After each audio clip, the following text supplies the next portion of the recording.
ചേട്ടൻ്റെ മ്യൂസിക്കൽ ലൈഫിൻ്റെ ഒരു ബിഗിനിങ് എങ്ങനെയാണ്? ഫീൽഡിൽ വന്നത് ഞാൻ മദ്രാസിൽ പഠിക്കുന്ന കാലത്ത് ഞാൻ അവിടെ ഒരു academy of Indian music and arts അങ്ങനെ ഒരു ഇൻസ്റ്റിറ്റ്യൂഷനിലാണ് പഠിച്ചത്. ഫോർഡ് ഫൗണ്ടേഷൻ്റെ സ്കോളർഷിപ്പോടുകൂടി. അപ്പോൾ എൻ്റെ അവിടുത്തെ main director founder TV Gopalakrishnan സാറാണ്, പത്മഭൂഷൺ TV ഗോപാലകൃഷ്ണൻ സാർ. അപ്പോൾ അദ്ദേഹത്തിൻ്റെ അക്കാഡമിയിൽ പഠിക്കുമ്പോൾ ഒരു മ്യൂസിക് ഡയറക്ടർ, അയാൾ അഡ്വർടൈസ് ജിംഗിൾസ് മാത്രമാണ് ചെയ്തുകൊണ്ടിരുന്നത്. അയാൾ എൻ്റെ ഗുരുനാഥൻ്റെ അടുത്ത് വന്നു. ബാബു ശങ്കർ എന്നായിരുന്നു അദ്ദേഹത്തിൻ്റെ പേര്.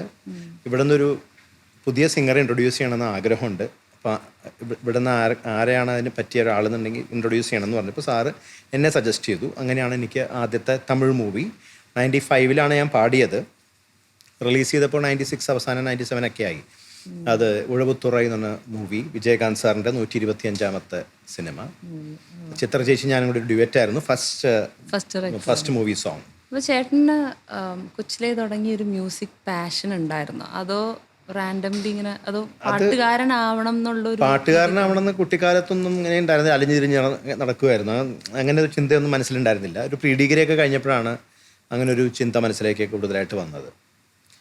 യൂണിവേഴ്സിറ്റി മത്സരങ്ങൾക്കൊക്കെ മത്സരിക്കാൻ പോയി കഴിഞ്ഞപ്പോഴാണ് സ്കൂൾ യൂത്ത് ഫെസ്റ്റിവൽ, യൂണിവേഴ്സിറ്റി മത്സരങ്ങൾ അങ്ങനെയൊക്കെ പോയി തുടങ്ങിയപ്പോഴാണ് കുറച്ച് സീരിയസ് ആയിട്ട് എടുക്കാൻ തുടങ്ങിയത്.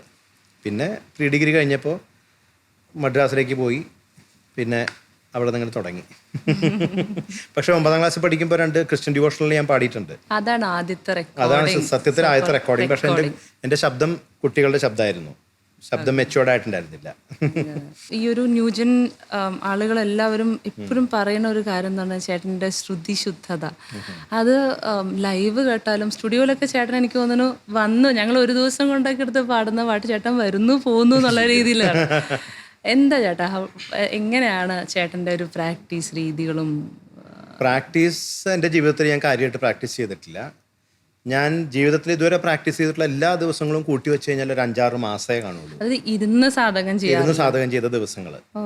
അതെ, ഞാൻ അങ്ങനെ ഒരു പ്രാക്ടീസ് ഇപ്പോഴും ചെയ്യാറില്ല, നേരത്തെയും ചെയ്യാറില്ല. ആകെ കുറച്ച് നാളൊന്ന് കണ്ടിന്യൂസ് ആയിട്ട് പ്രാക്ടീസ് ചെയ്തത്, സാധകം ചെയ്തത് ഈ പറഞ്ഞ TV ഗോപാലകൃഷ്ണൻ സാറിൻ്റെ അടുത്ത് പഠിക്കണ ആ കാലഘട്ടത്തിൽ. അപ്പൊ എങ്ങനെയാണ് പാട്ടുകൾ പാടിക്കൊണ്ട് നടക്കുമോ? അത് നടക്കുമ്പോൾ ഇപ്പൊ ഞാൻ വണ്ടി ഓടിക്കുമ്പോൾ പാട്ടുകൾ അങ്ങനെയൊക്കെ ഉണ്ട്, അങ്ങനെയാണോ? അതെങ്ങനെ ഈ തൊണ്ടേനെ കൈൻ്റെ ഉള്ളിൽ പിടിച്ച് നിർത്താൻ പറ്റുന്നത്? ഞാൻ പണ്ട് ഒരു മിമിക്രി കാസറ്റിൽ കേട്ടിട്ടുണ്ട്. ഞാൻ യേശുദാസിൻ്റെ ഒപ്പം പാടി, ഞാൻ ജയചന്ദ്രൻ്റെ ഒപ്പം പാടി എന്നൊക്കെ പറഞ്ഞിട്ട് അങ്ങനെ ഞാൻ ദാസേട്ടൻ്റെയും ജയേട്ടൻ്റെയും ഹരിജിയുടെയും അങ്ങനെ പല ഗായകരുടെ ഒപ്പം ഞാൻ പാടിയിട്ടുണ്ട്.